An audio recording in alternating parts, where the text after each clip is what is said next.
Hey, what's up mga kaballers? Maligayang pagbabalik sa aking channel. Halina't pag-usapan natin ang balitang Kevon Looney. Mega trade agad.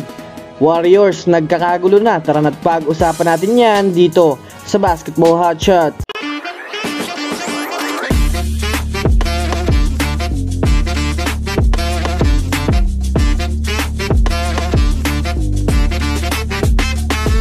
Una nga tayong dumako mga kaballers sa balita.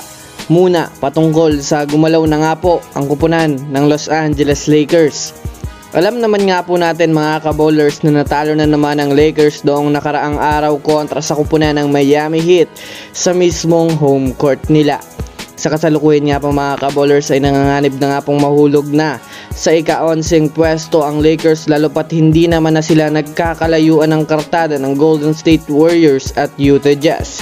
Bukod pa dyan mga kaballers, hirap pa rin nga po ang Lakers makaangat kahit man nga po anong rotation na at adjustment ang ginagawa ng head coach na si Darvin Ham. Kaya kung susumadayan nga natin mga kaballers ng mabuti, kailangan na talaga ng Lakers gumawa ng move upang mabago at mag-improve ang kanilang lineup. Sa inilabas nga pong impormasyon mga kaballers ng Lakers Insider, desidido na nga po ang front office ng Lakers gumawa ng trade move bago sumapit ang trade deadline. Kasabay na rin dyan mga kaballers ang paghanap ng Lakers ng bagong mga manlalaro na makakatulong sa kanilang kupunan ngayong regular season.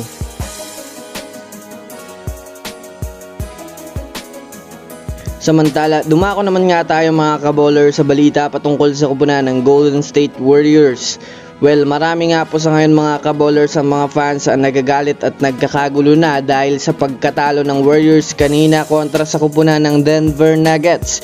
Kung mapapanood nga natin mga kaballers ang naging huling quarter ng kanilang laban, ay nakalamang na sana ang Warriors ng 18 points sa Nuggets, ngunit sa kasamaang palad, nagawa pa nga nito ng Nuggets mahabol at makagawa pa ng buzzer beater itong si Nikola Jokic sa laro. Sinisisi nga ng mga fans ngayon mga kaballers ang hindi pagkuha ng Warriors ng isang legit na big man dahil na rin sa hindi talaga kaya ng isang Kevon Looney na makipagsabayan sa matitinik na mga sentro kagaya ni Nikola Jokic. Hangad nga po nito mga kaballers na gumawa na ng move ang Warriors sa pag-trade kay Kevon Looney upang makakuha ng magaling na sentro na makakatulong sa kanila at magpapalakas ng kanilang front court. Dahil kitang-kita naman nga po mga kaballers na hindi talaga sapat ang lineup ng Warriors ngayon para makakuha ng kampeonato. So that's it for today's video mga kaballers. Yan lang ang ating pag-uusapan sa ngayon. Pindutin ang subscribe and hit nyo na rin ang notification bell para sa mga susunod na updates sa mundo ng basketball. Again, this is Basketball Hotshots. Thanks for watching.